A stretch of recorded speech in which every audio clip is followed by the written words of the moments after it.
তর্ক যেন পিছু ছাড়ছে না অন্তর্বর্তী সরকারের আইন উপদেষ্টা আসিফ নজরুলের। সরকার পতনের পর অন্তর্বর্তী সরকারের গুরুত্বপূর্ণ দায়িত্বে থাকা বিচার বিভাগ পুনর্গঠন এবং উপদেষ্টা নিয়োগ নিয়ে তার ভূমিকা ঘিরে শুরু হয়েছে নানান সমালোচনা।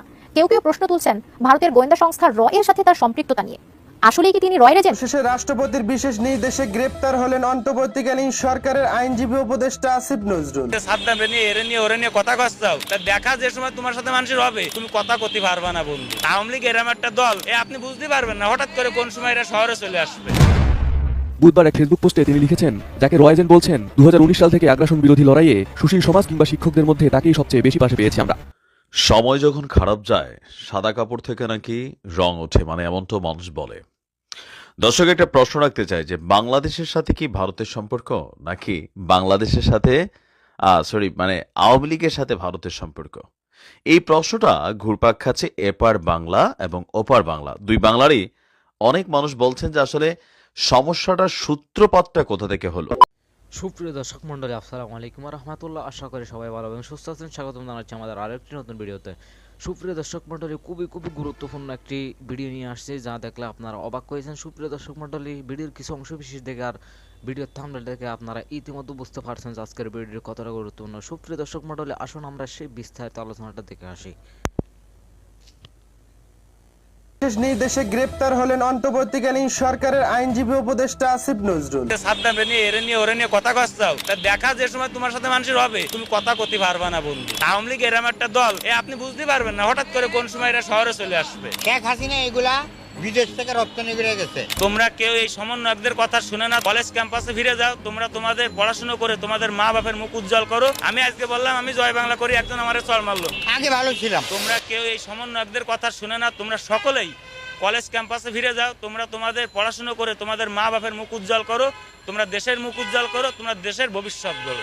তোমরা সার্জির আলম সাথে মানুষের হবে তুমি কথা করতে পারবা না বন্ধু।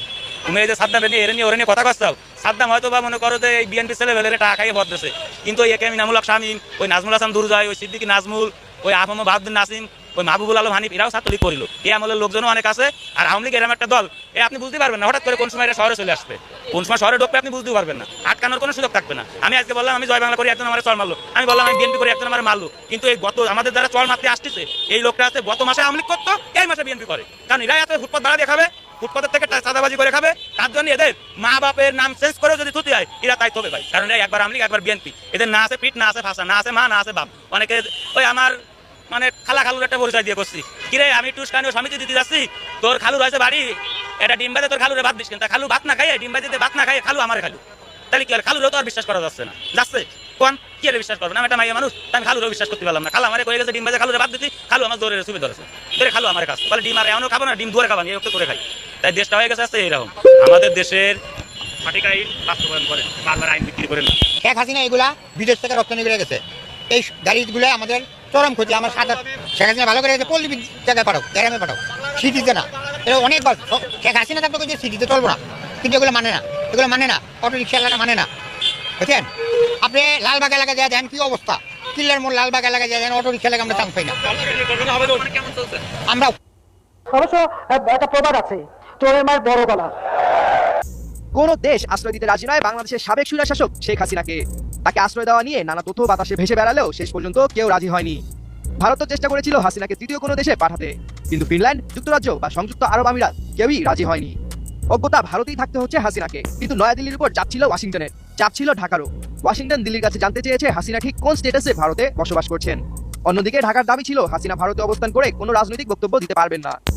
গত 8 আগস্ট অন্তর্বর্তী সরকার দায়িত্ব নেওয়ার পর থেকেই ভারতকে দাবি জানিয়ে আসছে হাসিনা যেন রাজনৈতিক বক্তব্য না দিতে পারে। তারপরও যুক্তরাজ্য আওয়ামী লীগের ভার্চুয়াল সমাবেশে বক্তব্য দেন হাসিনা। এটি 8 ডিসেম্বরের ঘটনা। পরদিন 9 ডিসেম্বর ঢাকায় আসেন ভারতের পররাষ্ট্র সচিব বিক্রম মিশ্রি। দুই দেশের পররাষ্ট্র সচিব পর্যায়ে বৈঠকে ঢাকার পক্ষ থেকে তীব্র প্রতিবাদ জানিয়ে বলা হয়, ভারতে বসে হাসিনার বক্তব্য পছন্দ করছি না আমরা। অবশেষে নয়াদিল্লিতে সাংবাদিকদের আজ বৃহস্পতিবার বিক্রম মিশ্রি জানিয়েছেন, বাংলাদেশের অন্তর্বর্তী সরকারের বিরুদ্ধে ক্ষমতাচ্যুত প্রধানমন্ত্রী শেখ হাসিনার সমালোচনাকে ভারত সমর্থন করে না এবং এটি বাংলাদেশ ভারত সম্পর্কের ক্ষেত্রে খুবই ছোট বা তুচ্ছ বিষয়।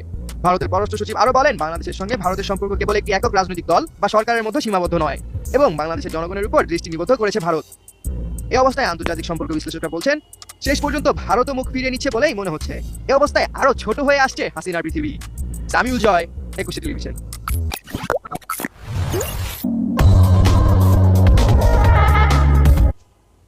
জুলাই গণ অভ্যুত্থানের পর থেকেই বাংলাদেশের সঙ্গে ভারতের সম্পর্কের তিক্ততা বাড়ছে। বিশেষ করে ভারতের ক্ষমতাসীন বিজেপির নেতারা বাংলাদেশ নিয়ে একের পর এক কটূক্তি করেই চলছেন। চলমান এই উত্তেজনার মাঝেই নতুন করে বাংলাদেশকে নিয়ে বিষোদাকার ছড়াচ্ছেন তারা। এবার ভারত দুটো যুদ্ধবিমান পাঠালে কুল পাবে না বাংলাদেশ, এমন হুঁশিয়ারি দিয়েছেন ভারতের পশ্চিমবঙ্গের বিজেপি নেতা শুভেন্দু অধিকারী। বিজেপি নেতার কটূক্তি নিয়ে আরো জানাচ্ছেন শেখ ফরিদ। মাত্র দুটো রাফেলকে যদি উড়িয়ে দেয় ভারত, পেন্টে বাথরুম করে ফেলবে ওরা। আরে তোদের উপরে আমরা নির্ভর করি না, রাজাকারের নাতি, আমাদের উপর তোরা নির্ভর করেন। বাংলাদেশে লাগাতার হিন্দুদের উপর অত্যাচার চলছে। বেছে বেছে হিন্দুদের বাড়িঘর দোকানে ভাঙচুর চালাচ্ছে মৌলবাদীরা। ভেঙ্গে তছনছ করা হচ্ছে একের পর এক মন্দির। সম্প্রতি পশ্চিমবঙ্গের বসিরহাট মহকুমার ভারত বাংলাদেশের গোজাডাঙ্গা স্থলবন্দরে এক সভায় এমন মন্তব্য করেন বিজেপি নেতা শুভেন্দু অধিকারী। এই সময় বাংলাদেশকে কটাক্ষ করে বিজেপি নেতা জানান, ভারত না থাকলে বাংলাদেশ অন্ধকারে হারিয়ে যাবে। বাংলাদেশ ভারতের উপর নির্ভর করে, বরং ভারত বাংলাদেশের উপর নির্ভর করে না। আরে তোদের উপরে আমরা নির্ভর করি না, রাজাকারের নাতি, আমাদের উপর তোরা নির্ভর করেন। মোল্লা ইউনূস, ভালো করে শুনে রাখো। ডক্টর ইউনূসের এমন সতর্কবার্তা দিয়ে শুভেন্দু জানান, ভারত 97টি পণ্য না পাঠালে ভাত কাপড় জুটবে না বাংলাদেশে। ঝাড়খণ্ডের বিদ্যুৎ না পেলে 80% গ্রাম আধারে ডুববে। তারা আবার 4 ঘন্টায় কলকাতা দখলে ডাক দিচ্ছে। এমন বড় বড় আওয়াজ কিভাবে বন্ধ করতে হয় তা নয়াদিল্লি ভালো করেই জানে। আমরা 97টা পণ্য না পাঠালে তোদের ভাত কাপড় জুটবে না। ঝাড়খণ্ড থেকে উৎপাদিত বিদ্যুৎ ফরাক্কা দিয়ে না পাঠালে 80 গ্রামে আলো জ্বলবে না। আপনি কি হার্টের সমস্যা নিয়ে দুশ্চিন্তাগ্রস্ত? স্বল্প খরচে হার্টকে ভালো রাখার সহজ উপায় মাতৃভূমি হার্ট কেয়ারে। বাংলাদেশকে হুঁশিয়ারি দিয়ে বিজেপি এই নেতা জানান, হাসিমারায় 40টি যুদ্ধবিমান রয়েছে। 2টি যুদ্ধবিমান পাঠালেই কুল পাবে না বাংলাদেশ। আর তারা কিনা ভারতকে হুমকি দিচ্ছে, যা হাস্যকর। হাসিমারাতে 40টা রাফেল আছে, আরো বহু জায়গায় আছে, কাছাকাছির নামটা বললাম। মাত্র দুটো রাফেলকে যদি উড়িয়ে দেয় ভারত, পেন্টে বাথরুম করে ফেলবে ওরা। সমাবেশ বিতর্ক যেন পিছু ছাড়ছে না অন্তর্বর্তী সরকারের আইন উপদেষ্টা আসিফ নজরুলের। সরকার পতনের পর অন্তর্বর্তী সরকারের গুরুত্বপূর্ণ দায়িত্বে থাকা বিচার বিভাগ পুনর্গঠন এবং উপদেষ্টা নিয়োগ নিয়ে তার ভূমিকা ঘিরে শুরু হয়েছে নানান সমালোচনা। কেউ কেউ প্রশ্ন তুলছেন ভারতের গোয়েন্দা সংস্থা র এর সাথে তার সম্পৃক্ততা নিয়ে। আসলেই কি তিনি রয়ের এজেন্ট? এই বিষয়ে এবার মুখ খুলেছেন অন্তর্বর্তী সরকারের ক্রীড়া উপদেষ্টা আসিফ মাহমুদ সজীব ভুঁইয়া। বিস্তারিত জানাচ্ছেন আরিফ হাসান।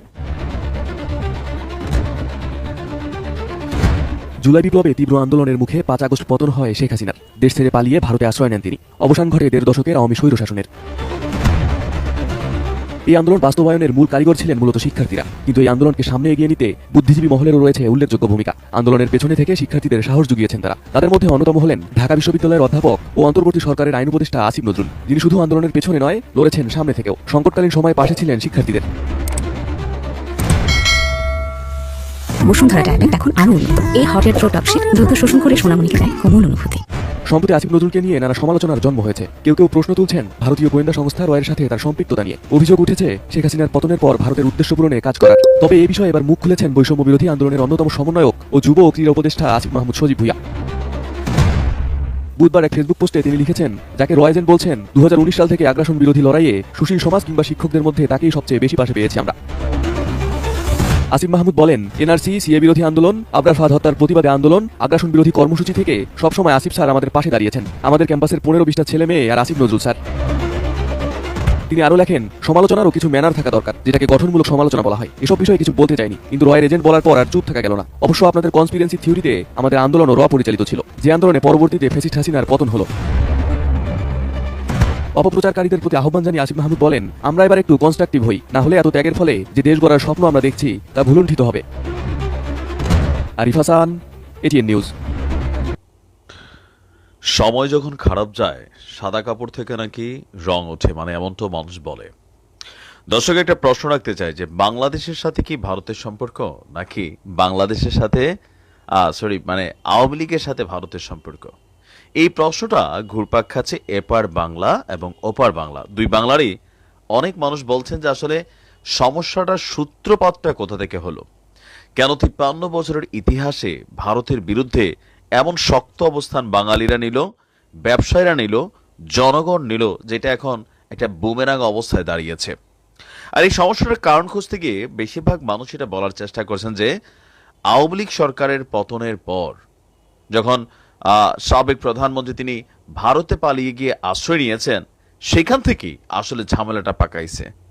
তাকে ওইখানে আশ্রয় দেওয়া, এটা ছিল প্রথমত একটা ইস্যু। যদিও এটা নিয়ে অন্তর্বর্তী সরকার বা জনগণ এতটা রিয়েক্ট প্রথম ধাপে দেয় নাই, কিন্তু যখন তিনি ভারত থেকে বিভিন্ন সময় বিভিন্ন অডিও বক্তব্য দিচ্ছেন বা ফোন আলাপ বক্তব্য সামনে আসছে। আবার কেউ কেউ বলছেন তার এই বক্তব্যগুলো সবগুলো তার না, এআই জেনারেট কর্তৃক করা তার ফোন আলাপগুলোকে সামনে নিয়ে আসা হচ্ছে। যাই হোক, তো এই যে ইস্যুগুলা থেকে ওপার বাংলা থেকে এপার বাংলায় একটা উত্তেজনা তৈরি হচ্ছে।